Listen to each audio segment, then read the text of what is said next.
No major rework for Mei. Symmetra needs more work. Lucio has been nerfed in Capture the Flag.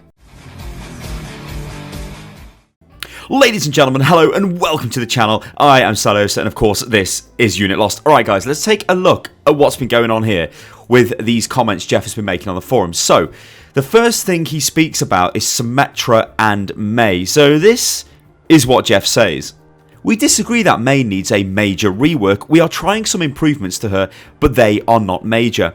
Symmetra will require more work to get into a better place and therefore take longer to address. Okay, so let's take a look at this. Let's take a look at Mei, because actually we got quite a few details of the Mei change from the recent mistake by Blizzard where they uploaded the PTR patch to the live client. But they didn't document any of this, but we were able to work some of this out. So, Mei, actually, before we get into that, let's just discuss Mei's, an annoying problem with Mei. This has always annoyed me, and it annoys me with Tracer as well. This is when your ultimate gets deleted when you die as you're using the ultimate, because it's a projectile. So, when you go to throw Pulse Bomb, and then you die, the Pulse Bomb disappears. That doesn't really make any sense, does it? Because you've thrown the Pulse Bomb, you would expect it to keep being thrown, not just disappear because now you're dead. Well, the same thing happens to Mei. If you throw Snowball in the air just as you're about to cast Blizzard and then you die, then Snowball, well, he dies as well, and then you just have no ultimate and it's gone. That is stupid, and that probably needs to be changed for all of the heroes, but there must be some sort of technical reason for that, but it has always annoyed me. Anyway, let's go back to the changes that we know Mei is getting. So, Jeff says, these are just minor changes to Mei. She's not going to get a major rework. And this is what we know so far. So, she has 10 shots per weapon charge now. So, this means her alternate fire, she can pull off 10 shots. Now, this is because the alternate fire now needs 25 ammo instead of 25. Those are the type of buffs I think we're going to see for Mei. We're not going to see some crazy sweeping redesign of the hero, because Mei's actually a really good hero. If you look at Mei's kit, the wall is awesome. The ice block, that's awesome as well. I mean, it makes her invulnerable and heals her. It's so good. Her endothermic blaster, so the primary fire of that, that's cool. It literally is cool. It freezes you. That's awesome. The icicle secondary fire does massive damage if you manage to hit, which it is difficult to hit, and her ultimate Blizzard is a really, really strong ultimate. So Mei actually on paper is a strong hero, so it's weird why Mei doesn't get used more, but it generally falls down to the fact that Mei doesn't do enough consistent damage, I think. And you can see the way they're going with the changes are, look, we'll give Mei more alternate fire, and let's see what happens there, because she can keep in the fight longer. She's almost got the sort of like the Hanzo problem of it's difficult to land shots, but when you do, they do a massive amount of damage. Yeah, granted, Hanzo does more damage when they land, but I think she will benefit from having more ammo to be able to just sort of spam down choke. So it'll be interesting to see where that goes. However, what changes would I like to see from Mei? Well, you've got to remember, Mei is a niche pick hero, and if she becomes too strong, she dominates the game. They have to be very, very careful with Mei, and you can see they are being careful by the comment Jeff made. We're not going to do a major rework of Mei. It'll just be basically minor buffs. One thing I'd like to see, though, and I think this would be really, really cool with Mei. I keep saying cool with Mei. It's so cheesy. Cool, Mei, yeah. Ooh, ice, snow, wee. Would be if you could fire your primary fire on the ground and then you move faster on the ice while it's down. Imagine that. So you're aiming at the floor, firing, and then running. That would be awesome. I don't know whether that would ever be a thing, though. It might be too OP, because if you could move Mei really quick across the map, she might be a bit, I don't know, we'd have to wait and see. Anyway, if you are a Mei main, let me know in the comments, guys, what you think about this. How would you change Mei? What would you do to her to make her a little bit more playable, a little bit more viable? But I still think she's a bit of a weird one, because her kit is really strong. I think she's almost like a hero where we haven't really learned how to fully play with a Mei, because when you get a good Mei on the enemy team, you really notice it. When they're blocking off chokes, when they're really using their ultimate great and all that stuff, and landing shots, it can be absolutely devastating. Anyway, let me know what you think about that, guys, in the comments below.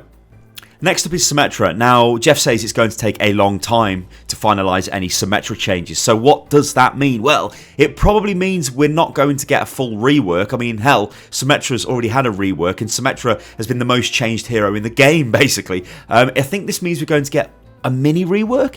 I don't think we're going to see what we're seeing with May, where they're just sort of minor changes to, yeah, we'll just increase your ammo, you can fire more, things like that. I think with Symmetra, we're probably going to see them change the abilities somehow. I don't think she's going to get new abilities. It's not going to be as radical as it was before, where it's like, oh, hello, here's photon projector, well, projected barrier, off you go. Here is a new ultimate, so now you've got 2 ultimates and things like that. I think it's going to be minor changes to the kit. So, what is the problem with Symmetra?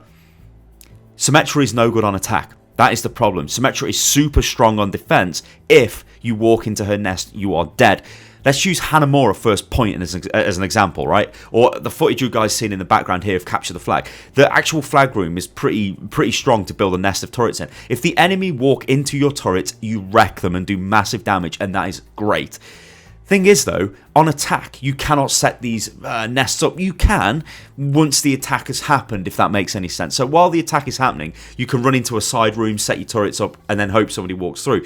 But I don't think that's very good, and it's a bit annoying.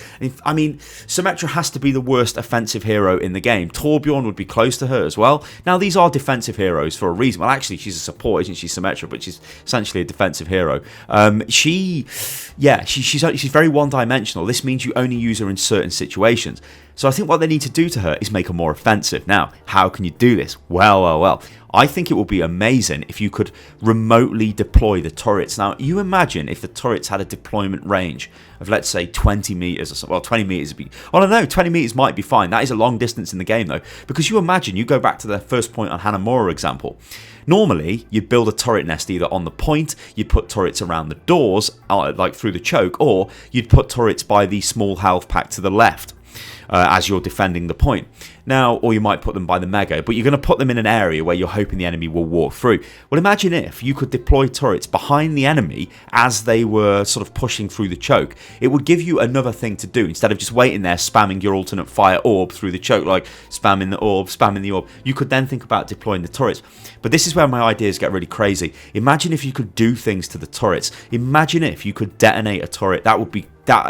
In my mind, that would be so cool. So the way I see this working is you could deploy a turret and the turret would explode and maybe it does 50 damage or it does 25 damage. I'm not talking about massive insane damage. We're not talking like 75 damage plus. I think that would be too much. But imagine if you could toggle off the fire of the turret somehow, hide it in a bush, and as they walk past it, you could detonate the turret as a little bomb. So you could try and almost combo your abilities. So your alternate fire, you could fire through the choke, wait for it to hit them, and then detonate the turrets that are hidden, if they don't find them, of course, because they'd blow them up. And then go for that like sort of big spike damage on them with the combo with abilities. I think that would be awesome. See, the way I'm going with Symmetra is, I don't think Symmetra is she doesn't have wow moments when you play her. Yeah, you can get like a 4 kill, 5 kill. Hell, you could kill the entire enemy team with Symmetra, run into them with your primary fire and just laser them down. But it doesn't feel very good. It doesn't feel like Widowmaker getting 3 headshots consecutively. That is like, wow, that is so powerful. Well, if you guys watch the Overwatch League highlights video that I made for this Sunday, or last Sunday even, the Pine one where he gets 4 headshots with Widowmaker, it's like, wow, that is awesome. If he was playing Symmetra, nobody would really like, they'd just be like, oh, Symmetra got 4 kills, which obviously is really good, but it's not the same level of like involvement. And I know the devs like to make heroes that are really interesting to play, that are both interesting for you playing the hero and interesting for the person being killed, in the sense of it doesn't feel cheap, like, oh god, I've been robbed, I've just been killed, what the hell is going on? So I don't know, I think the detonating turret idea could be pretty cool. Another idea as well would be, why don't the turrets, imagine if you had different turrets, like, so you had like a sonic arrow turret, because they're sentry turrets. Hanzo's got a sonic arrow. Imagine you could deploy a turret that just sort of pulsated and relayed information back to your team. That would be really powerful. Like, honestly, that would be insanely powerful. You put turrets up on the flanks, you'd see Tracers and Genjis coming by. That would be amazing, and it would give you more to do instead of just putting your turrets down and hoping somebody walks into the point. I want you guys to let me know what you think about the proposed changes I've just given you there for Symmetra. She's a really interesting one. Again, I think she's one that if they make her too powerful, then she would just like take over the game. But it's going to be super duper interesting to see where they go with her. And finally, we've got Lucio. So Lucio has been nerfed in Capture the Flag. Now, this is pretty funny because Lucio could use his speed aura to capture the flag. And of course, when Lucio is jumping off the walls, he gets the speed boost, right? So he could go ridiculously fast, and that, ladies and gentlemen, is quite frankly insane. So this is basically what Jeff said with the Lucio comments on the forum. So he says, we are patching Lucio very soon. He will drop the flag on wall ride. Patch will most likely hit Tuesday Pacific time on PC and Wednesday, Thursday Pacific for console. We have to get the patch through certification. That's why there's a difference in release time. Sorry. Not only is his speed unreasonably fast with the boost from wall ride, but he can also get to places that make it very difficult to defend against. I think this is just an oversight by the devs. I don't think he should have ever have been able to carry the flag while he was using speed boost and stuff. That's not great. Every other movement ability in the game will cause you to drop the flag. So Diva's boost, Tracer Blink, Soldier Sprint. Yeah, so much needed change. Capture the Flag is pretty fun though. If you've not played it, guys, you should go and check it out. Well, there you go, guys. These have been the comments Jeff has made on the forums. It is interesting to see the direction they're going. I would like to know, though, the changes they are making to the heroes in advance, because Jeff did explain the changes for Sombra, and they went down super well because they are so good. Those Sombra changes are awesome. So it would be nice to know what the devs are thinking about instead of us having to sort of go wild with speculation. But let me know, guys, what you think about this video in the comments below. I've no doubt that you already have. I've been Stylosa, guys. This is Unit Lost. If you enjoyed the video, then like the video. You can follow me on Twitter, which is @UnitLostGaming. I've also got an Instagram as well, which is @Stylosa. Go and follow that. And I'll catch you on the next one, guys. Toodaloo.